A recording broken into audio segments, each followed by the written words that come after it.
It's an exciting opportunity, I think, for all of us as labor advocates, because really that's what we're doing. We're trying to bring some power to people that don't have the power in their workplace.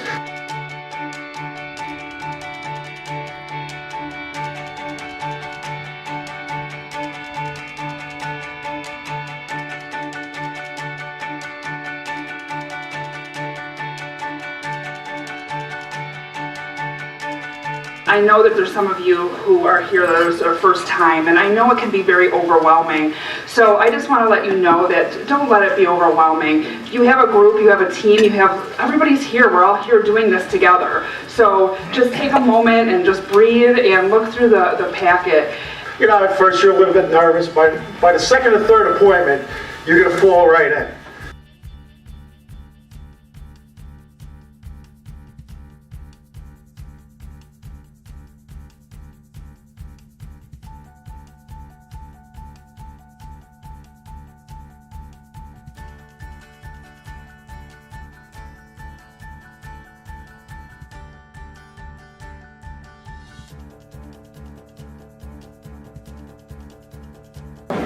Okay, so Todd is in 827. Levine is 441. All right, so do you want to hit Levine first, Sure. drop off the card, and then we'll see Todd drop off the packets. Okay, sounds good. Highly doubtful.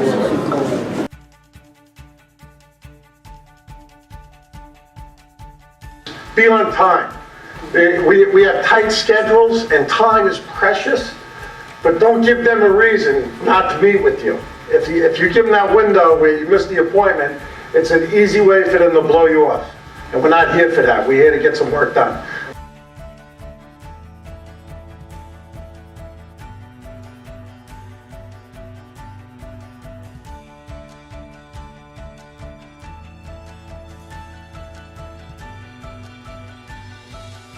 So, what's the problem here? Yeah, what's happening?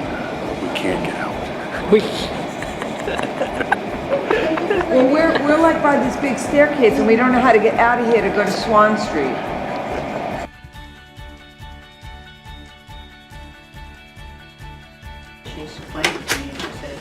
Hi, good morning. How are you? Good. I'm John O'Hara with UAW. We have an appointment at the center. Good morning, Courtney Nadal. Hi, welcome. Good morning, Joe Hall. Welcome. Good morning, Liz Porter. Hi. Have a seat. Thank I'll you. let you're here. Hi. Hi, Senator Liz Porter. Hi, Liz. How you doing? Nice to see you. Good morning, Joe Hall. How you doing? Come on in. Thank you. Good morning. Good morning. Okay. So my name is Tori Yell and I am Assembly Member Richardson's intern. So I'll just be taking any notes, any concerns, issues you guys have, and I'll make sure to pass them off towards her. One senator, some issues we're gonna go over. Okay. One's down from the third, out of Buffalo.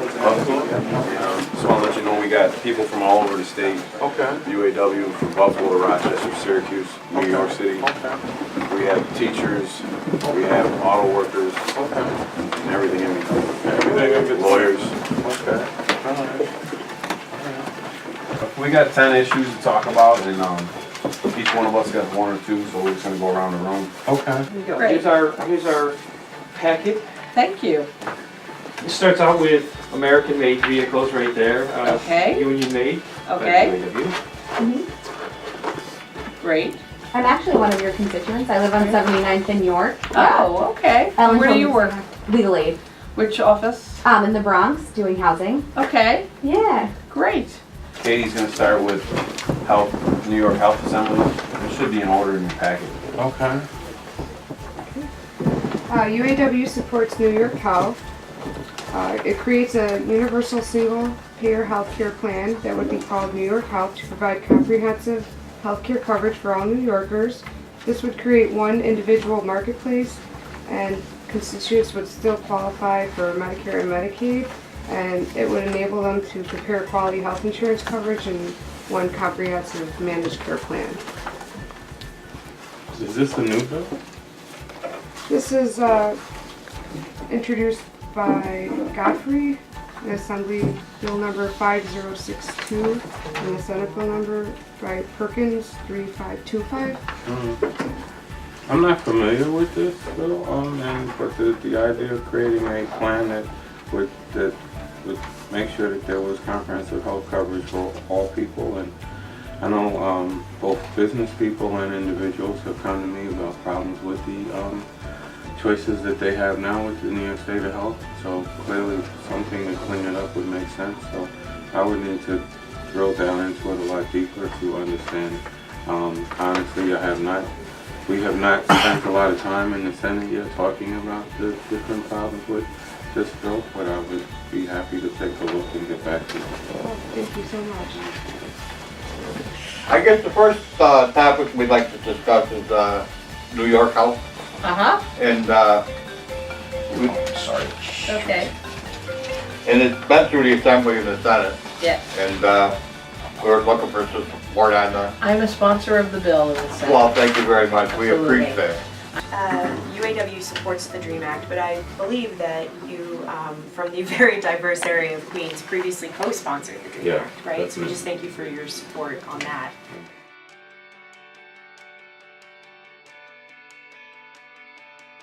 If you go into a room and a legislator or one of their staffers says to you, yeah, this is, A, I sponsored the bill, so like you can just stop right there because that means they're definitely supported, or B, we're very much in support of this.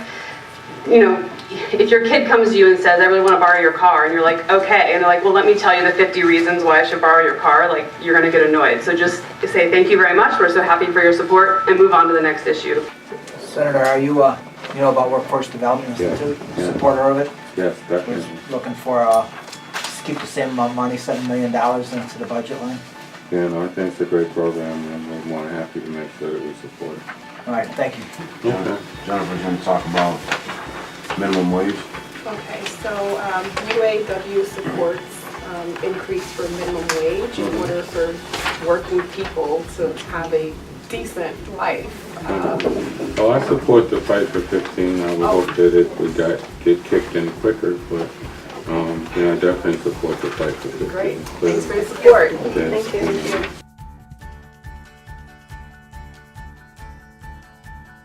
I look at his kids, I compliment his kids, I relate the issue to his family, his kids, and brought it back to my kids, and that's how we corresponded, because we saw no lack of attention from him, so when we started talking about that, then he started relating to it. So.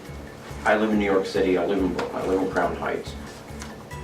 12 years on a union job, I started making $15 an hour last year. Many of my coworkers, friends, roommates, neighbors, people are struggling, people are getting paid $9, $10 an hour. There is no way you can pay rent in New York and pay your cell phone and eat anything at the same time.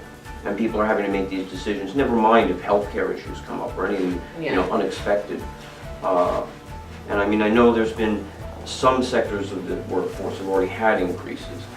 And I'm speaking from a point of view of New York City, which is extremely high. But things aren't that much cheaper in Albany or Buffalo or Rochester or Syracuse or anywhere else in the state. And we think, it's clear that the overwhelming majority of New Yorkers support some sort of increase in the minimum wage.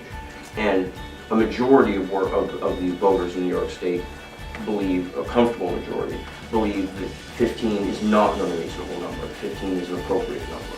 At the Legal Aid Society in the Civil Division, we represent workers who work at nail salons or who works as waiters and stuff, who have sued their employers for wages that they're owed and have gotten judgments, like they just decided that, oh yeah, you are owed that money, but they haven't been able to collect because by the time the case is over, or like the litigation and stuff, that owner of the shop doesn't own the shop anymore because it's in somebody else's name. The money is like in another bank account and things like that. Yeah. So this would make it so that that wouldn't be possible. The easiest way for me to sum this up is personal. Back in 2008, I was laid off, started a recession. Within 3 years, I went through 3 jobs, laid off from each one. During that time, the University of Rochester, I'm not sure if you're familiar, but it would have been a great job. It was an administrative job. They called, but they were only offering part-time. So I called unemployment. I said, I understand how unemployment works, but I mean, if I can just get my foot in the door, I'm sure, you know, there's advancement for full-time. And they said, you know, there's nothing you can do. Every day they work, whether you work 5 minutes or 12 hours that day, is 1 day gone of unemployment. So, if I'm gonna sit home and make $405 a week on unemployment, I was a single mom with 2 kids. I couldn't afford to work, you know, 4 hours, 3 days a week. So I had to turn down a job because of that. This is for unemployment reform. This specifically allows workers to work part-time.